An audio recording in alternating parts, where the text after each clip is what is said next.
देखिए आपका इशारे में चल रहा था भाई धारा 26। देखिए तो हेडिंग इसको लिखवाया कहाँ तक लिखवाया गया है? 24 तक लिखवा दिया गया है ना। हाँ तो 25 लिखवाना नहीं है। अब हेडिंग डाल लीजिए भाई, लिखतों का परिशोधन।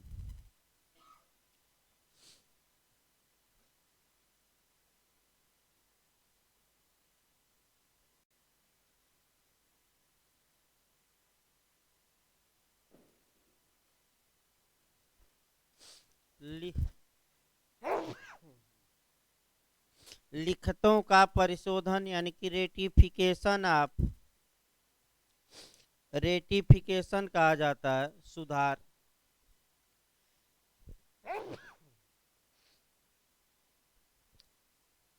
Ratification of instrument.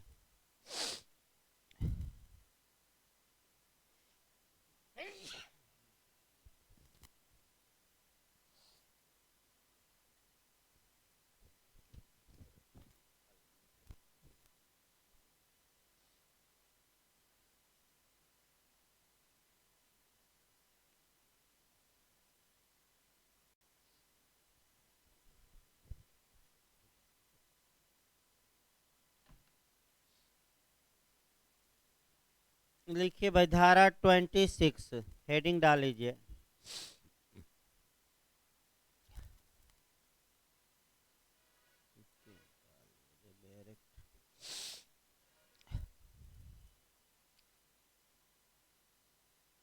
देखिए इसको समझाना उसके लिखवाया जाए। देखिए आपका अध्याय 3 में आपका लिखतों का परिशुद्धि यानी कि लिखतों में संशोधन करने का प्रावधान है, यानी कि कुछ सुधार किया जाता है। देखिए आपका कभी कभी ये होता है कि पक्षकार संविदा तो करते हैं लेकिन संविदा में पारस्परिक भूल हो जाती है, यानी कि म्यूचुअल मिस्टेक हो जाता है कुछ, अर्थात दोनों पक्षकार कुछ गलती कर बैठते हैं और उस गलती के कारण जो उनका संविदा करने का इरादा होता है वह स्पष्ट नहीं हो पाता। तो कोई भी पक्षकार यह मांग कर सकता है कि हजूर हम लोगों में संविदा करने में पारस्परिक भूल हो गई है, अतः इस भूल के कारण आशय उत्पन्न नहीं हो पा रहा है, मैंने जिसके लिए हमने संविदा की थी उसका इंटेंशन नहीं आ पा रहा है, अतः आप संविदा में उस संशोधन कर दीजिए। न्यायालय से मांग करते हैं ताकि हम लोगों का जो संविदा करने का जिस विषय के बारे में इरादा था वह विषय क्लियर हो। ये पहला, यानी कि पहला हो गया कि कब परिशुद्ध किया जाएगा लिखित, जब पारस्परिक भूल हुई हो, और दूसरा है कि जब एक पक्षकार ने फ्रॉड कर दिया हो दूसरे पक्षकार से और फ्रॉड के कारण जिसके लिए संविदा हुई थी वह आशय उत्पन्न नहीं हो पा रहा है,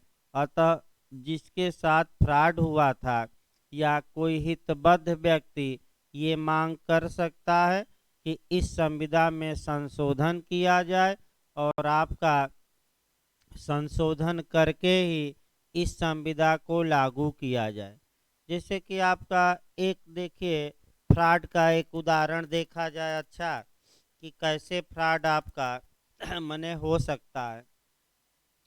फ्रॉड का जो अच्छा उदाहरण आपका एक देखिए, उदाहरण से और समझ में आएगा आपका कि ये एक व्यक्ति है, ध्यान से देखिए।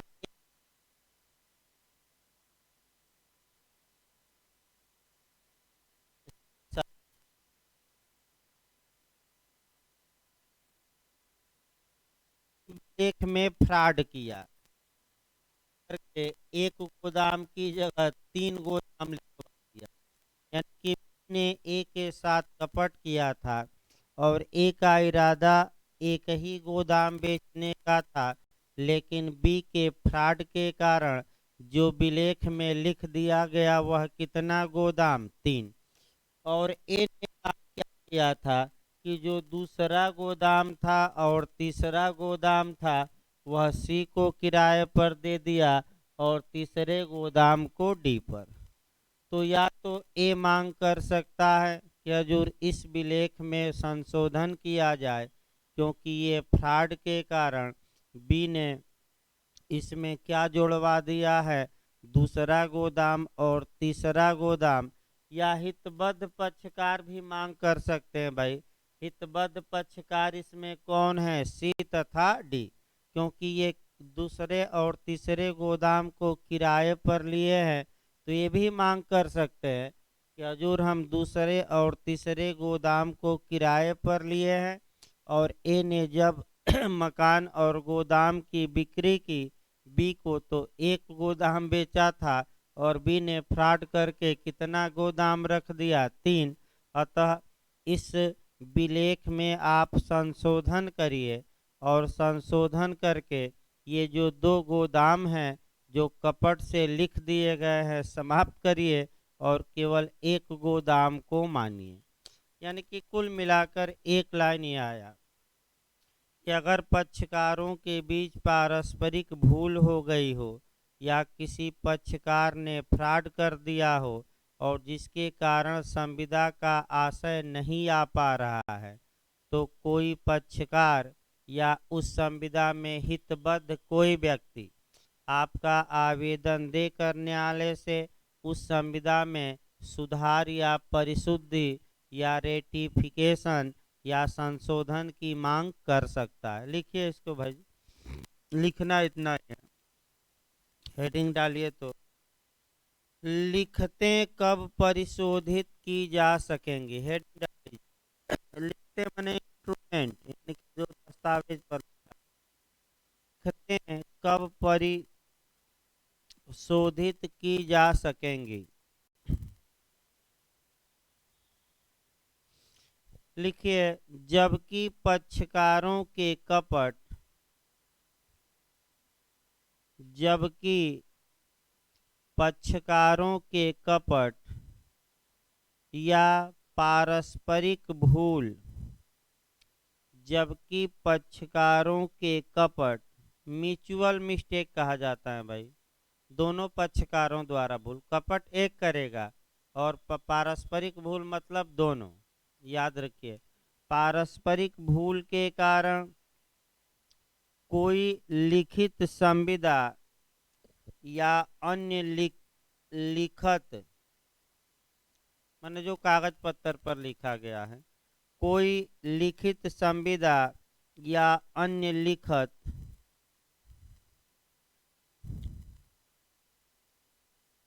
उसके वास्तविक आशय को, उसके वास्तविक आशय को अभिव्यक्त नहीं करता। एक एक्सेप्शन है, उसको छोड़ देना है। उसके वास्तविक आशय को अभिव्यक्त नहीं करता, तब कोई पक्षकार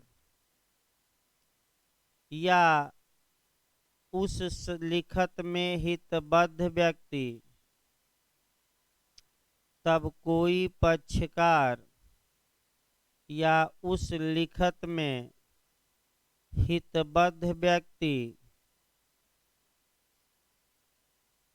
उसमें संशोधन की मांग न्यायालय से कर सकता है, उसमें संशोधन की मांग न्यायालय से कर सकता है। देखिए सतर्क रहेगा, हितबद्ध व्यक्ति भी कर सकता है, भले वह संविदा का पक्षकार न हो। और एक अच्छा उदाहरण गोदाम वाला बताया गया, कौन संविदा का पक्षकार नहीं है, सी तथा डी, लेकिन ए और बी के बीच संविदा में सुधार की मांग कर सकते हैं। अगला लिखिए हेडिंग अध्याय 4 आ जाइए। अध्याय 3 में केवल एक सेक्शन था। अध्याय 4 संविदाओं का विखंडन, यानी कि संविदाएं तोड़ देना या शून्य घोषित करना, विखंडित करना। हेडिंग डालिए संविदाओं का विखंडन। यानी कि रद्द कर देना, न आए तो उसको लिख लीजिएगा। संविधाओं का विखंडन मतलब रद्द कर देना, उसको शून्य घोषित कर देना या रद्द कर देना, न आए तो लिख लीजिएगा रद्द कर देना, कैंसिल कर देना, समाप्त कर देना।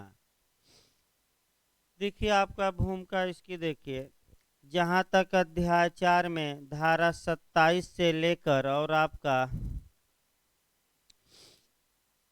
30 तक दिया गया है आपका संविधाओं का विखंडन। और इसमें आपका मैंने कह सकते हैं कि कुछ आपका सामयिक सिद्धांत भी मिलेगा। और एक एक चीज़ें देखिए इसमें, सामान्य नियम ये है कि आपका संविदा का विशिष्ट पालन की मांग के लिए ही ये कानून बना है। यानी कि फिर जर्मी बेंथम का कोटेशन कि जो वस्तु मेरी है उसे मुझे दी जाए और अन्य वस्तु या धन लेने के लिए मुझे बाध्य न किया जाए, यद्यपि यदि अन्य धन या वस्तु दिलवाई जाती हैं तो मुझे कोई आपत्ति नहीं है। यही जर्मी बेंथम मैं बार बार आपका इशारे में शुरुआती दौर से ही बता रहा हूँ, मैं इसी पर आधारित है सारे। तो सामान्य नियम क्या है भाई कि सामान्यतः इस कानून के तहत संविदा के विशिष्ट पालन का प्रावधान किया गया है, लेकिन आपका पालन के विपरीत है। आपका कह सकते हैं संविदा का रद्द करना, संविदा का विखंडन। यानी कि संविदा का पालन के सीधे विपरीत क्या हो जाता है, संविदा का विखंडन। यानी कि एक तरफ आप पालन की मांग करिए और उसके विपरीत आप ये कहिए कि संविदा को ही रद्द किया जाए, मान्य न किया जाए, तो ये संविदा के पालन के विपरीत प्रावधान हुआ। ऐसी दशा में इशारे का अध्याय 4 इस बात को मान्यता देता है कि पक्षकार संविदा के रद्द किए जाने की भी कुछ दशाओं में मांग कर सकते हैं। तो न्यायालय कब संविदा को रद्द कर सकता है, कब नहीं कर सकता, तो आपको देखना पड़ेगा शुद्ध रूप से भारतीय संविदा अधिनियम 1872। तो भारतीय संविदा अधिनियम 78 में आपको शुद्ध रूप से जाना पड़ेगा। पहले एक बार संविदा अधिनियम की कुछ धाराएं बता दिया जाए कि आपका धारा 15 है। तो धारा 15 में अगर संविदा नियम की भाई चल रहा है, संविदा अधिनियम की धारा 15 के तहत अगर किसी व्यक्ति की सम्मति कोर्सन द्वारा प्रपीड़न द्वारा प्राप्त की गई है तो वह संविदा वाइडेबल या शून्यकरणी होगी। अभी हम बताएंगे। धारा 16 में असम्यक असर से पाई गई है तब भी शून्यकरणी। धारा 17 में फ्रॉड या कपट से तब भी शून्यकरणी। धारा 18 में मिसरिप्रेजेंटेशन या मिथ्या व्यपदेशन या दुर्व्यपदेशन से तब भी शून्यकरणी। और भी शून्यकरणी है, जैसे कि समय पर संविदा का पालन न करना, तो वह भी संविदा शून्यकरणी होती है। कौन सी धारा, कॉन्ट्रैक्ट की 55। और संविदा पालन के पहले ही को भंग कर देना, यानी कि एंट्री सेपेटरी ब्रीच ऑफ कॉन्ट्रैक्ट, तो कौन सी धारा 39। यानी कि जहां की संविदा एक पक्षकार के विकल्प पर आपका खंडनीय है, वहां उस पक्षकार को ऑप्शन मिलेगा कि या तो वह संविदा का पालन कराए या संविदा को क्या कराए, रद्द। फिर एक बार देखिए, यानी कि या तो वह संविदा का पालन कराए या संविदा को रद्द कराने की भी मांग कोर्ट से कर सकता है। तो संविदा का पालन और संविदा का रद्द कराना, ये दोनों बातें एक दूसरे के ध्रुव विरोधी हैं और आपका ऐसी दशा में क्या ये दोनों मांग एक साथ की जा सकती है कि नहीं, तो कुछ दशाओं में की जा सकती है, न्यायालय से मांग कर सकता है। एक उदाहरण मैं बताऊंगा अभी। कुछ दशाओं में न्यायालय से मांग की जा सकती है कि न्यायालय संविदा का स्पेसिफिक परफॉर्मेंस कराए, यानी कि वह वस्तु मुझे दे दे, ये मांग की जा सकती है, अथवा न्यायालय इस संविदा को रद्द कर दे। तो यहाँ एक क्वेश्चन आपका टेक्निकल बनता है कि संविदा के विशिष्ट पालन के साथ उसके विखंडन की मांग की जा सकती है, लेकिन संविदा के विखंडन के साथ उसके विशिष्ट पालन की मांग नहीं की जा सकती। देखिए फिर एक बार इसको भाई अभी हम बताएंगे उदाहरण भी एक। पहले सेक्शन शुरू होने से पहले एक उदाहरण कम से कम बताया जाएगा, लेकिन टेक्निकल क्वेश्चन है कि संविदा का विशिष्ट पालन की मांग के साथ उसके रद्दकरण या आपका कह सकते हैं कि खंडन की मांग की जा सकती है। यानी कि पक्षकार मांग कर सकता है कि या तो आप न्यायालय संविदा का पालन कराए या संविदा को क्या कर दे, विखंडित। लेकिन इसके विपरीत नहीं हो सकता। यानी कि अगर कोई पक्षकार संविदा के विखंडन की मांग करे और ये कहे बाद में कि अगर न्यायालय विखंडित नहीं करता तो इसका विशिष्ट पालन कराए, ये संभव नहीं है। यानी कि फिर एक बार तीसरी बार बता रहा हूँ, संविदा के विशिष्ट पालन की मांग के साथ विखंडन की मांग विकल्प के रूप में की जा सकती है, लेकिन इसके विपरीत नहीं। विपरीत नहीं का मतलब कि विखंडन की मांग की जा रही है तो विकल्प के रूप में आप स्पेसिफिक परफॉर्मेंस की मांग नहीं कर सकते। आइए का मांग कराई जाए। मान लीजिए डी ने ए के साथ फ्रॉड किया और फ्रॉड करके संविदा की, यानी कि कपट करके। तो जिसके साथ फ्रॉड किया गया है उसको विकल्प रहता है। आप देखिएगा कॉन्ट्रैक्ट की धारा 19 में, कॉन्ट्रैक्ट की धारा 19 ये बताती है कि ए ऐसी दशा में या तो संविदा को शून्य घोषित करा सकेगा या न्यायालय से मांग कर सकेगा कि हजूर हमें उस संविदा का विशिष्ट पालन कराया जाए और मुझे उस कंडीशन में रखा जाए अगर ये फ्रॉड सही होता। एक बार जाकर कॉन्ट्रैक्ट की कौन सी धारा देखनी है, 19 में जो प्रभाव है। यानी कि ए मांग कर सकता है, फिर एक बार देखिए थोड़ा कठिन है। ए मांग कर सकता है कि हजूर संविदा का विशिष्ट पालन करवाया जाए और मुझे उस कंडीशन में रखा जाए जिसमें मैं होता यदि बी द्वारा किया गया फ्रॉड क्या होता, सही। या ए के पास एक और ऑप्शन है कि हजूर इस संविदा को क्या किया जाए, रद्द। तो विशिष्ट पालन के साथ साथ विकल्प के रूप में रद्द करने की मांग की जा सकती है। तो तमाम उदाहरण है, लेकिन आपका बेयर एक्ट अब शुरू किया जाए और तब कुछ उदाहरण तब लिखवा जाए। भाई देखिए आपका ये क्या बताया गया है, धारा आपका 26 ये 27 पर ध्यान दीजिए, थोड़ा टेक्निकल। विखंडन कब न्याय निर्णित या नामंजूर किया जा सके। देखिए कह करके किसी संविदा के हितबद्ध कोई भी व्यक्ति, अब पहला क्वेश्चन यही आया कि संविदा के विखंडन की मांग कौन सा है, केवल पक्षकार कर सकते हैं कि उस संविदा में व्यक्ति, तो पक्षकार के हितबद्ध, तो भाई व्यापक आपका एरिया है। हितबद्ध मतलब कि जो उससे जुड़े हैं, और पक्षकार का मतलब जो संविदा किए हैं, तो कौन मांग कर सकता है? हितबद्ध, केवल पक्षकार नहीं। धारा 26 में हमने बताया कि कौन संशोधन की मांग कर सकता है, तो हितबद्ध व्यक्ति।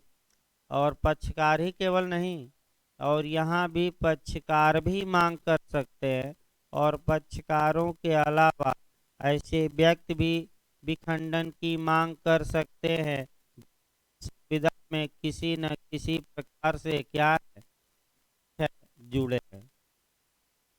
देखिए, आपका किसी संविदा में के हितबद्ध कोई भी व्यक्ति उसे विखंडित कराने के लिए वाद ला सकेगा, और ऐसा विखंडन यानी कि रद्दकरण निम्नलिखित दशाओं में से किसी में भी न्यायालय द्वारा निर्णित किया जा सकेगा।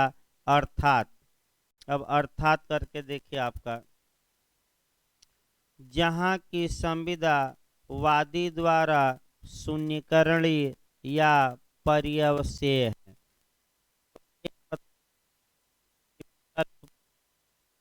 योग्य है ना, तो उसको लिख लीजिए बैरक पर। पर्यवसेय माने समाप्त, भाई ना है तो पर पर्यवसेय का मतलब हुआ आपका समाप्त होने वाली। पर्यवसेय कहा जाता है कि यह संविदा पर्यवसेय है। पर्यवसेय का मतलब हुआ कि समाप्त होने वाली।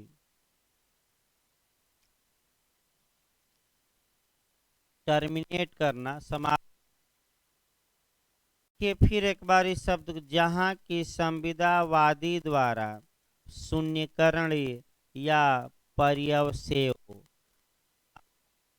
मांग कर सकता है कि संविदा का विखंडन किया जाए।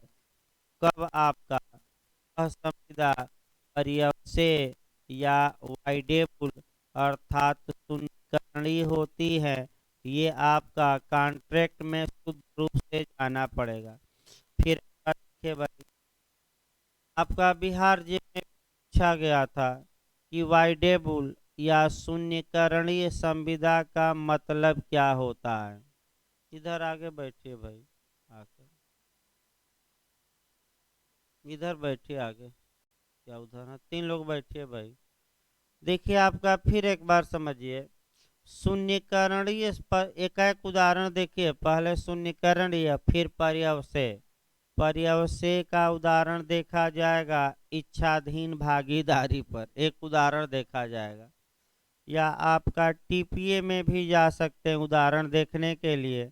मेंस में भी बनता है कि पट्टा कब समाप्त हो जाएगा, पर्यवसेय हो जाएगा, टर्मिनेट हो जाएगा। तो टीपीए की धारा 111। लेकिन पहले आप शून्यकरणीय देखिए। देखिए, शून्यकरणीय संविदा क्या होती है ये पहले समझिए, क्योंकि बिहार भी इस बार भाई पूछा गया था। शून्यकरणीय संविदा का मतलब ऐसी संविदा जो एक पक्षकार के विकल्प पर या तो प्रवर्तनीय है या शून्य है। यानी कि एक पक्षकार को ऑप्शन मिलता है, या तो वह संविदा के को प्रवर्तित कराए या लागू कराए, या संविदा को न्यायालय से क्या घोषित कराए, शून्य। तो बताइए, दोनों पक्षकारों को विकल्प मिलता है कि एक पक्षकार को वाइडेबल में, एक को, दोनों को नहीं। यही बिहार ने बनाया भी था, दोनों को नहीं, केवल एक को। तो आखिर संविदा अधिनियम 1872 के तहत कौन कौन सी ऐसी संविदाएं हैं जहां की एक पक्षकार को विकल्प मिलता है कि या तो संविदा को प्रवर्तित कराए या संविदा को विखंडित करा दे। तो आपका जब चलना है की धारा कौन सी, 15, फिर कौन सी, 16, फिर कौन सी, 17, फिर 18, फिर 39, फिर 55, और भी धारा है भाई। और भी सेक्शन है, लेकिन उतना लंबा लिस्ट नहीं बना सकते, बहुत समय लगेगा समझाने में, इतना ही समझाने में समय लगेगा। ध्यान से देखिए भाई, आपका ए तथा बी घोड़ा पर ही चला जाए। मान लीजिए बी के पास घोड़ा था और ए ने क्या काम किया कि बी को जान से मारने की धमकी दी, और बी का घोड़ा जो 1 लाख का था कितने में ए ने खरीद लिया, 1,000 में। तो ये माना जाएगा कि बी की सम्मति यानी कि रजामंदी या कंसेंट ए ने कोर्सन द्वारा प्राप्त किया है, अर्थात प्रपीड़न या उत्पीड़न या धमकी द्वारा। और यह संविदा आपका धारा 19 के तहत, किसके तहत, 19 के तहत बी के विकल्प पर वाइडेबल होगी, शून्यकरणी होगी, यानी कि बी को विकल्प मिलेगा, या तो वह शांत बैठकर संविदा को प्रवर्तित कराए, प्रवर्तित भी करा सकता है कि हमें 1,000 दिलवाइए, गुरु ने दिया ही नहीं। या दूसरा विकल्प उसके पास एक और है कि कोर्ट में जाए और न्यायालय से मांग करे कि ए ने हमारी इच्छा को मैंने हमें धमकी दिया और धमका कर या प्रपीड़न करके हमारा 1 लाख का घोड़ा 1,000 में खरीद लिया, अतः न्यायालय इस संविदा को क्या करे, शून्य घोषित करे। तो आपका अब ऐसी दशा में अगर ऐसे कंडीशन में न्यायालय से मांग की जाती है कि न्यायालय संविदा को शून्य घोषित करे, तो आपका ए सारे की धारा आपका 27 बताती है, 27 से चल रहा है ना, 27 बताती है कि न्यायालय ऐसी संविदा को क्या कर सकता है, कैंसिल या रद्द कर सकता है। लेकिन एक सिद्धांत और याद रखना है, साम्य चाहने वाले को साम्य का पालन करना चाहिए। अभी आएगा धारा 30 में, वो लिखवा जाएगा, लेकिन अभी तो आगे भाई इसी में समय लग रहा है। देखिए आपका यानी कि आगे बताया जाएगा, अभी वो सिद्धांत न समाहित करिए, अभी कॉन्ट्रैक्ट में रहिए। 16 भी शून्यकरणी है। अगर किसी पक्षकार की सम्मति किसके द्वारा प्राप्त की गई हो, अनड्यू इन्फ्लुएंस द्वारा या अनुचित दबाव द्वारा या बुरा प्रभाव द्वारा। इसी प्रकार धारा 17 में भी वाइडेबल कॉन्ट्रैक्ट है। अगर सम्मति कैसे प्राप्त की गई हो किसी पक्षकार की, तो फ्रॉड या कपट द्वारा। धारा 18 में किसके द्वारा प्राप्त की गई हो, मिस रिप्रेजेंटेशन द्वारा। और संविदा के पालन के समय के पूर्व ही वचन भंग कर देना 39। और समय पर संविदा का पालन न करना 52, 55 इत्यादि धाराएं हैं। ये सब संविदा कैसी है, शून्यकरणी। तो वादी मांग कर सकता है कि न्यायालय इस संविदा को क्या करे, रद्द।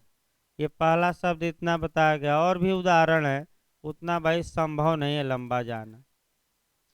पर्यवसे देखिए टर्मिनेट, जहाँ की संविदा है, मतलब ये हुआ कि पक्ष की इच्छा पर है, जब चाहें वह संविदा को समाप्त करा दें।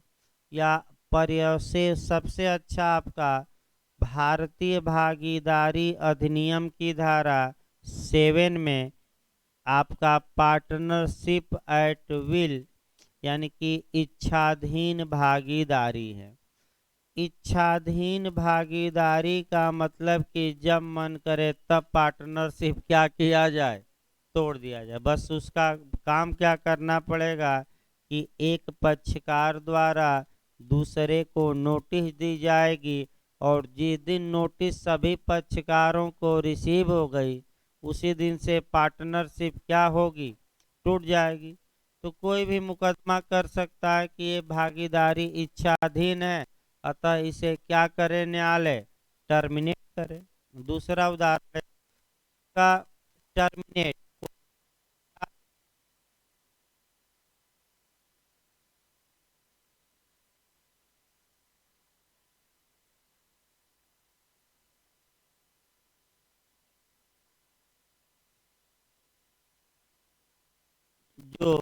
उसके देखने से ही प्रकट नहीं है और प्रतिवादी का दोष वादी से अधिक है।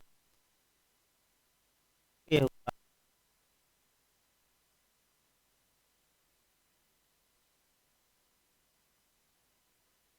देखने से प्रकट नहीं हो, क्रुद्ध होने का दोष वादी से अधिक। प्रतिवादी की ऐसे गुणों से तो दिखाई नहीं देते, लेकिन आपका वह जो कंटेंट क्या हो गया है, प्लीज भाई मोबाइल हो गया है, विरुद्ध हो गया है। मतलब ये भारतीय संविधान 23 में आ गया है। 23 की जा सकती है कि संविदा को क्या किया जाए। यानी कि देखिए उदाहरण कोई सटीक कहीं बैठ नहीं रहा, इस पर देखा जाएगा। उदाहरण अगर मिलता है तो बताया जाएगा भाई। सटीक उदाहरण कोई ऐसा अभी दिमाग में नहीं आ रहा है जो बताया जाए।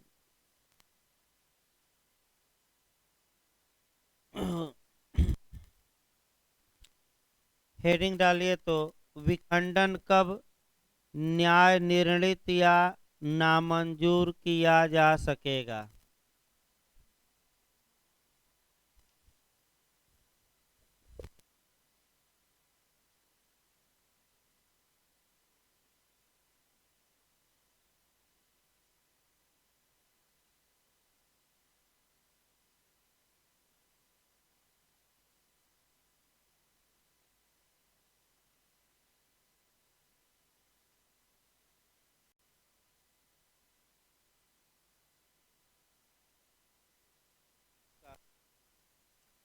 विखंडन कब न्याय निर्णीत या नामंजूर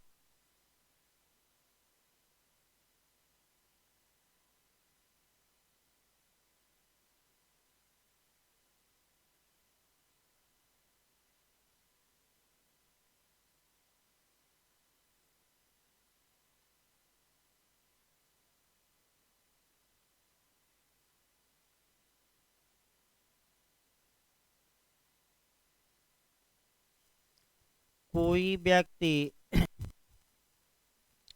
संविदा के विनिर्देश पालन के साथ साथ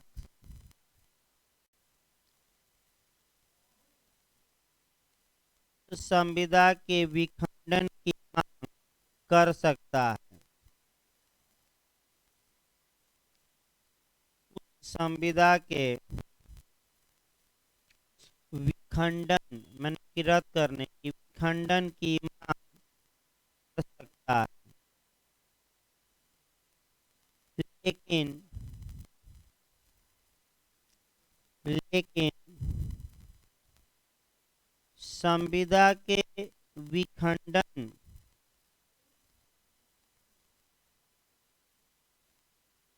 संविदा के साथ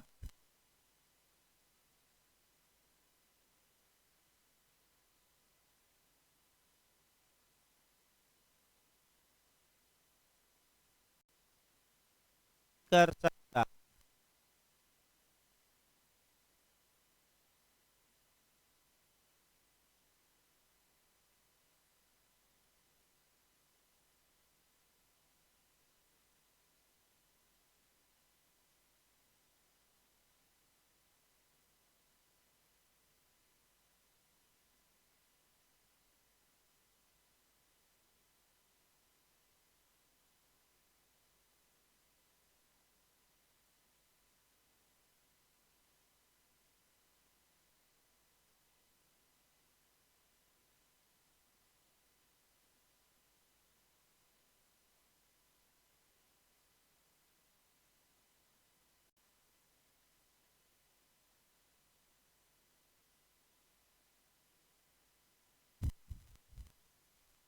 फर्स्ट लिखिए भाई आपका, जहां की संविदा वादी द्वारा शून्यकरणीय या पर्यवसेय हो,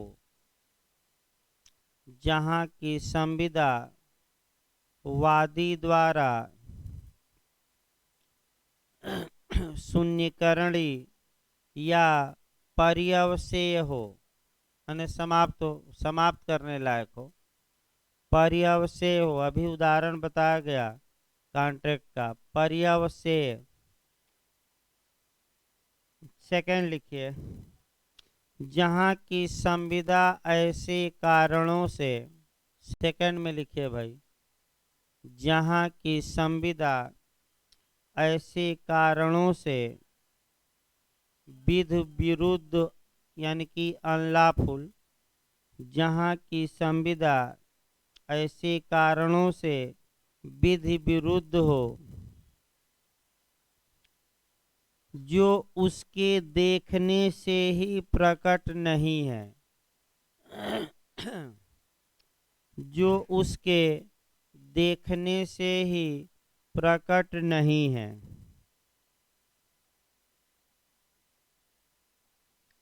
और प्रतिवादी का दोष वादी से अधिक है।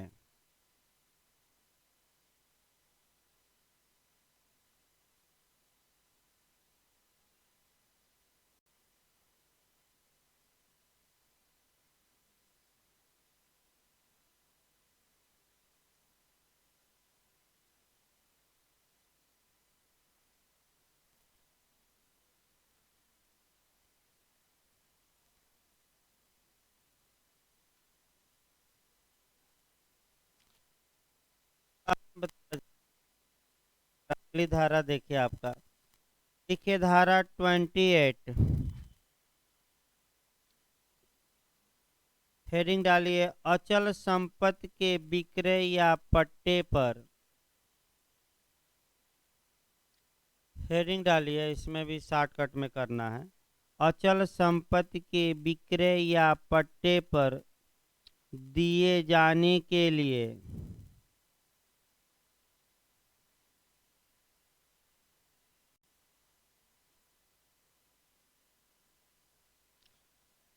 अचल संपत्ति के विक्रय या पट्टे पर दिए जाने के लिए ऐसी संविदाओं का जिनके विनिर्दिष्ट पालन की डिक्री की जा चुकी है, जिनके विनिर्दिष्ट पालन की डिक्री की जा चुकी हो, की जा चुकी हो,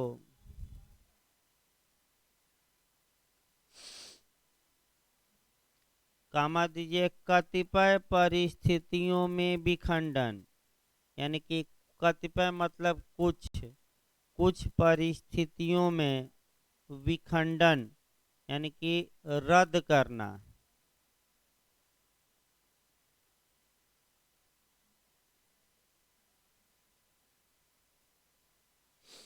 देखिए बहुत आसान है ये, आराम है। देखिए आपका ये तो चीजों में लागू होगा, आपका अचल संपत्ति के विक्रय और किसमें पट्टा, ये थोड़ा अंडरलाइन कर लीजिए, हेडिंग में ही है कि होगा ये केवल मामलों में, याद रखिएगा, अचल संपत्ति का विक्रय और किसमें पट्टा, ज्यादा इसमें भी नहीं पूछा जाता। ये वादा किया था, आगे समझिए। तो धारा 10 कहती है, जब एक वादा तोड़ दिया यानी कि मकान बेचने से इनकार कर दिया, ऐसी दशा में बी न्यायालय में जा सकता है और संविदा के विशिष्ट पालन की मांग कर सकता है, और न्यायालय से आदेशित करवा सकता है कि हजूर ए से ये जमीन हमें बेचवाई जाए। तो कौन गया न्यायालय में? बी।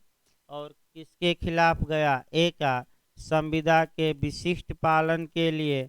और किस सेक्शन का सहारा लिया है? सारे के 10 का, क्योंकि 10 में ही बताया गया है कि किन संविधाओं का विशिष्ट पालन हो सकेगा।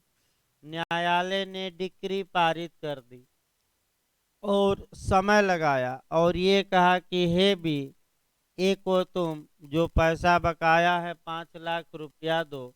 और ए से कहा गया कि तुम बी को क्या करो, इस जमीन को ट्रांसफर करो। अब यहाँ देखिए दिक्कत क्या आ गई, जो ये बी है ये पैसा ही नहीं दे रहा है। अब आप लोग बताइए, जब बी पैसा ही ए को नहीं दे रहा है तो ए को भी अब विकल्प मिलेगा कि वह न्यायालय में जाए और ये न्यायालय से कहे कि हजूर बी तो पैसा ही नहीं दे रहा है, आपने बी के पक्ष में डिक्री पारित की है और बी धन ही नहीं दे रहा है, विक्रय धन। अतः हमारे और बी के बीच जो संविदा हुई थी उसे रद्द करिए, क्योंकि डिक्री का पालन संभव नहीं है। क्यों संभव नहीं है? क्योंकि जो खरीदार हैं आपके आज डिक्री के बावजूद भी पैसा नहीं दे रहा है। तो बताइए कौन न्यायालय में यहाँ जाएगा कि संविदा भी खंडित की जाए? ए। फिर एक बार उदाहरण देखिए, इसको ज्यादा नहीं पढ़ना है, 2 लाइन ही पढ़ना रहता है। ए बी से वादा किया था कि वह अपना मकान उसे बेचेगा, अपना वादा नहीं निभाया तो बी मुकदमा किया, संविदा के विशिष्ट पालन की और ए से न्यायालय ने ए को आदेशित किया कि आप अपना मकान बेचिए। लेकिन बी को भी कहा गया कि आप जो बकाया है धन या जो धन कुछ भी नहीं दिए हैं तो आप ए को क्या करिए, विक्रय धन दीजिए, क्योंकि केवल जमीन तो लेंगे नहीं कि पैसा भी देंगे, पैसा भी देंगे। और जब डिक्री पारित हो गई तो न्यायालय द्वारा लगाए गए समय के अंदर बी पैसा चुकाया नहीं, तो ऐसी दशा में ए को फिर विकल्प मिलेगा कि वह चाहे तो इस संविदा को रद्द करा दे और कहे कि हजूर जब बी पैसा ही नहीं दिया तो इस डिक्री का पालन न कराया जाए और संविदा को क्या कराया जाए, रद्द। तो जब ए के विकल्प पर संविदा रद्द होती है तो ए कुछ एडवांस अगर पाया होगा उसे क्या करना पड़ेगा, वापस। अगर बी कब्जा पा लिया है किराया तो बी किसको वापस कब्जा करेगा, ए को। तो ये तो आसान बात है, कोई इसमें कठिन नहीं है आपका। यानी कि लिखिए भाई, इसको बताइए, बता दिया कितना आसान है। लिखिए इसको लिखिए, जब जब अचल संपत्ति के विक्रय या पट्टे की संविदा, जब अचल संपत्ति के विक्रय, दो ही में लागू होगा, अंडरलाइन कर लीजिएगा। जब अचल संपत्ति के विक्रय या पट्टे की संविदा का विनिर्दिष्ट पालन की डिक्री पारित की जा चुकी है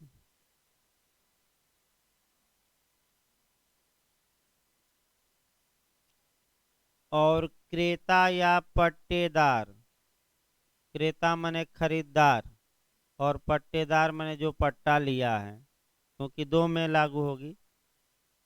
क्रेता या पट्टेदार दोनों को एक साथ लिखवाया जा रहा है। क्रेता या पट्टेदार डिक्री द्वारा या डिक्री में लिख लीजिएगा, डिक्री में निर्धारित समय के अंदर, डिक्री में निर्धारित समय के अंदर विक्रय धन या किराया न दे पाए, विक्रय धन या किराया न दे पाए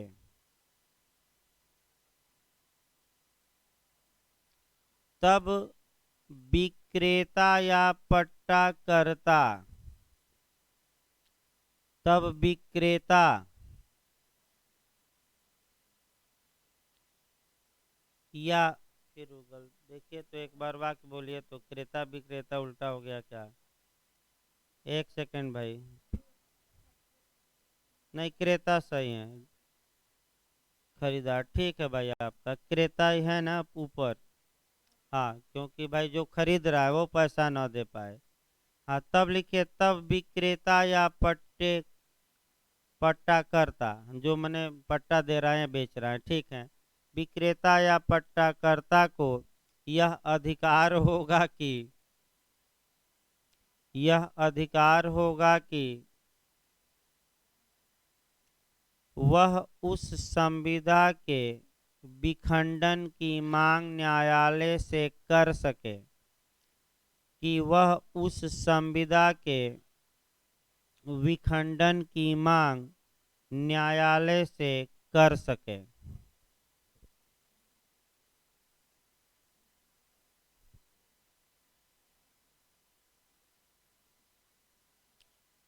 धारा 29 लिखिए भाई आपका। विनिर्दिष्ट पालन के बाद में विखंडन की अनुकल्पित प्रार्थना। वैसे पहले ही लाइन में लिखा, लेकिन फिर एक बार देखिए, विनिर्दिष्ट पालन के बाद में विखंडन की अनुकल्पित प्रार्थना।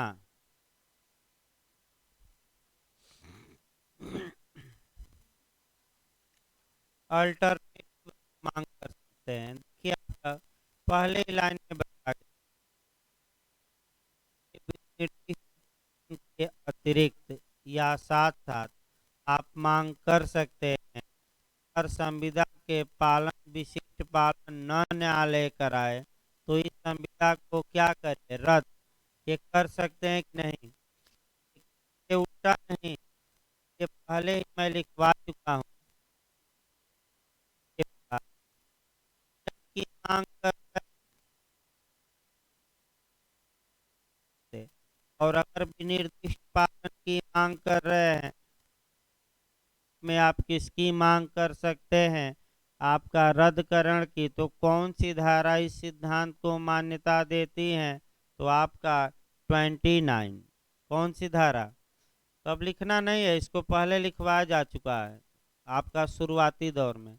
अगला लिखिए धारा 30।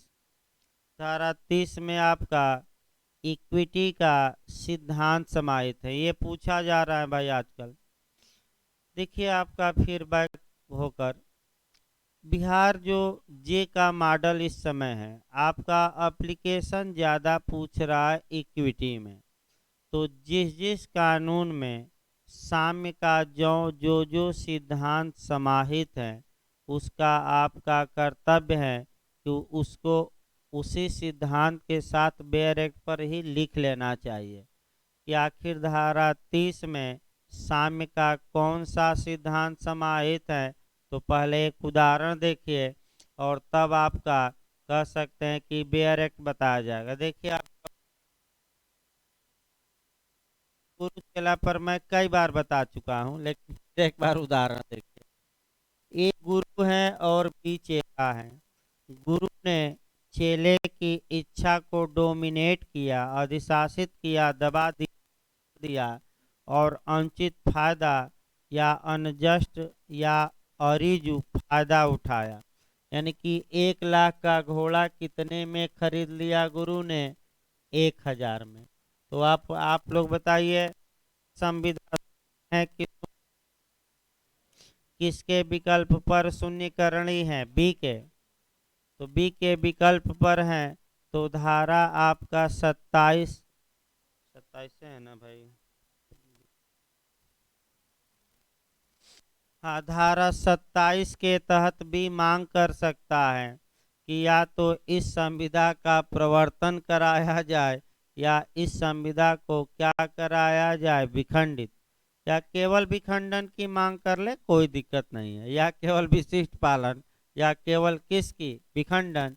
या 29 में बताया गया कि संविदा के विशिष्ट पालन के मांग के साथ विकल्प के रूप में भी ये भी कह सकता है कि विशिष्ट पालन न करवाइए तो इसे क्या करवाइए, रद्द। ये धारा 29 में हमने बताया। न्यायालय बी के विकल्प पर इस संविदा को क्या करता है, विखंडित या रद्द। तो ऐसी दशा में जिस पक्षकार के विकल्प पर संविदा विखंडित होती है, अगर उस पक्षकार ने दूसरे पक्षकार से कोई धन या लाभ प्राप्त किया है तो न्यायालय उस लाभ की वापसी कराएगा। तो आप लोग बताइए, इस उदाहरण में चेला कितना पाया है गुरु से, 1000। और किसके विकल्प पर संविदा रद्द की जा रही है, चेले के। तो चेला का ये कर्तव्य है कि अपना घोड़ा जब वापस संविदा रद्द करके मांग रहा है तो चेले को भी साम्य बरतना चाहिए, यानी कि 1000 रुपया अपने गुरु को क्या करे, अदा करे। इसी को साम्यिक सिद्धांत है कि साम्य चाहने वाले को साम्य का पालन करना चाहिए। इसका मतलब ये हुआ कि अपना हक मांगिए लेकिन दूसरे का भी हक देने के लिए तत्पर और क्या रहिए, तैयार।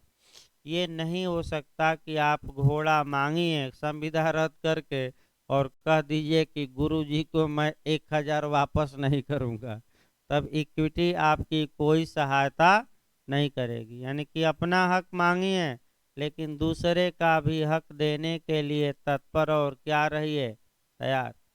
तो ये कौन सी धारा में साम्या का यह सिद्धांत समाहित है, इशारे के 30, कौन सी धारा। अब देखिए बेर आपका आसान हो जाएगा। देखिए भाई, आपका विखंडन कराने वाले पक्षकार से न्यायालय साम्य बरतने की अपेक्षा कर सकेगा। तो चेला विखंडित कराता है तो साम्य बरते, यानी कि गुरु से जो लाभ लिया है क्या करे, वापस। लिखिए इसको भाई, हेडिंग डालिए, 2 ही लाइन इनमें।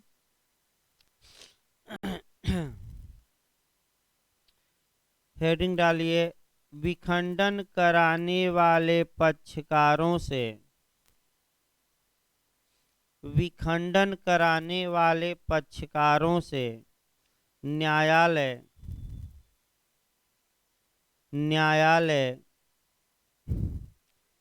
साम्य बरतने की अपेक्षा कर सकेगा, साम्य बरतने की अपेक्षा कर सकेगा।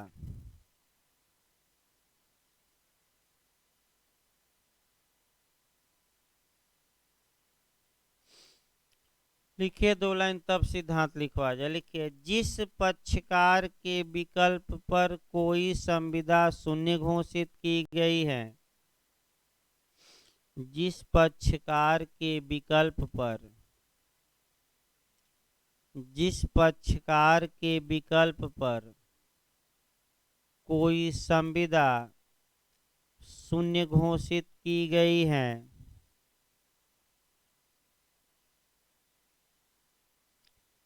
यदि उस पक्षकार ने दूसरे पक्षकार से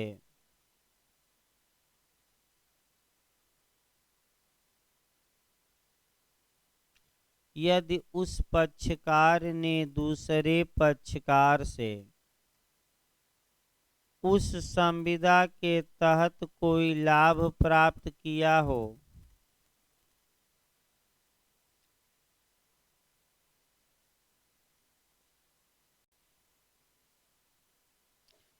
तब न्यायालय उस लाभ की वापसी करवाएगा।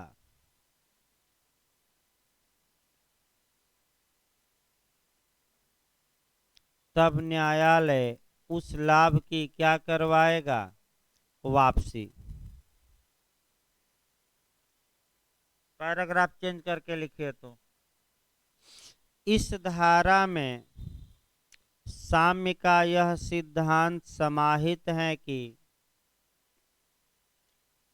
इस धारा में साम्य का यह सिद्धांत समाहित है कि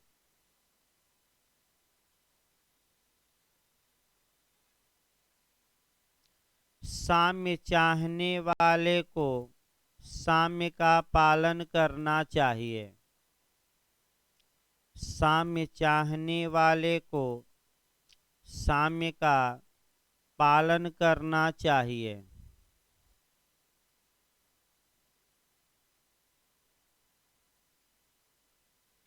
एक लाइन और इसी में लिखे तो यह सिद्धांत धारा 33 में भी समाहित है। दोनों धाराएं लिखवा दे रहे हैं, 30 और 33। यह सिद्धांत धारा 33 में भी समाहित है। अब आइए अध्याय 5, यानी कि आपका 1-2 दिन और लगेगा है सारे में।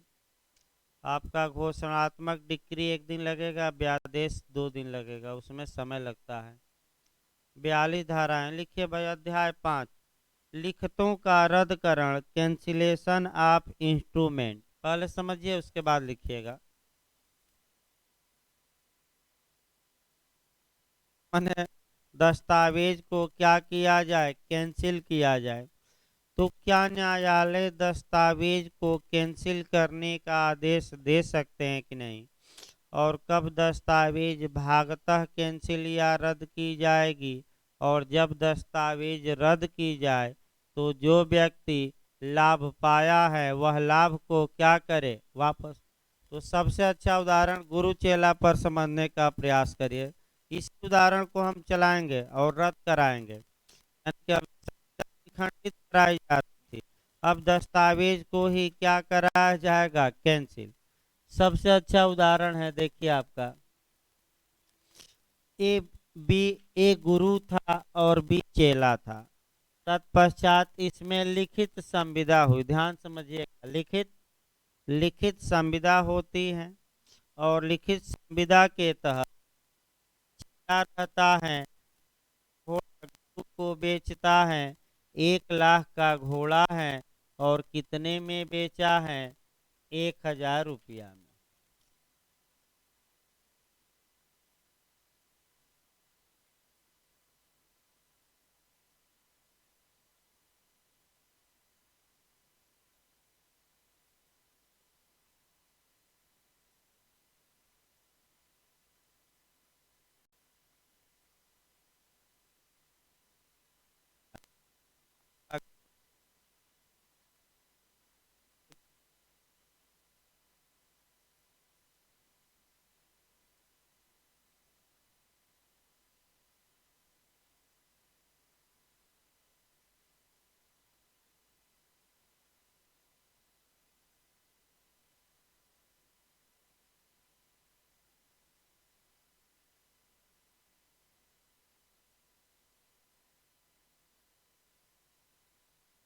दिया जाता है।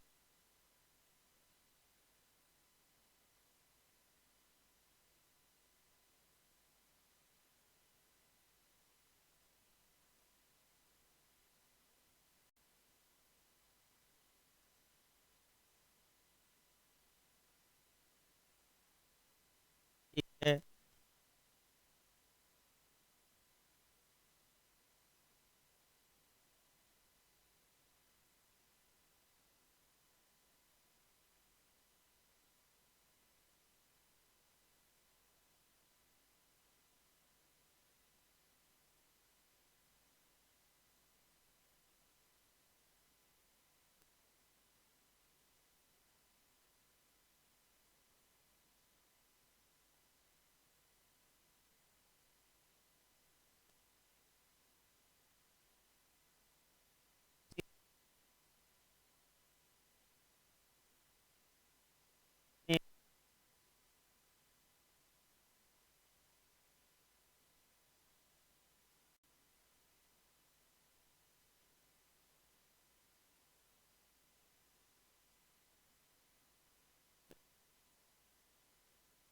तो ये न्यायालय में है, और कहे कि जो जो मूल है दस्तावेज की गुरु के पास से मंगाई, और जब्त कर न करी तो क्या, क्योंकि अगर ये मूल कापी गुरु के पास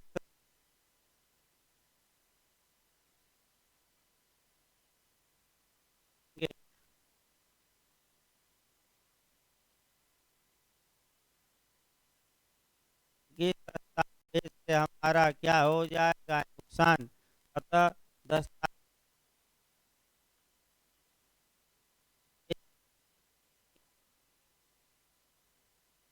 एक और उदाहरण बताया जाए तो ठीक है भाई आगे अनेक दस्तावेज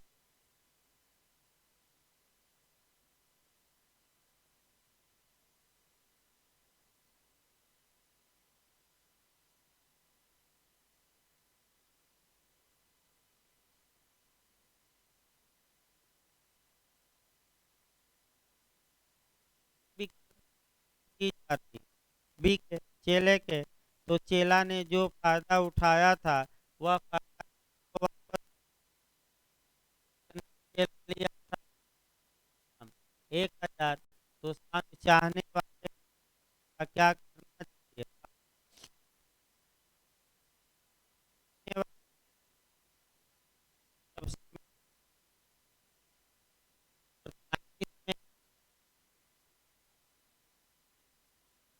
दस्तावेज की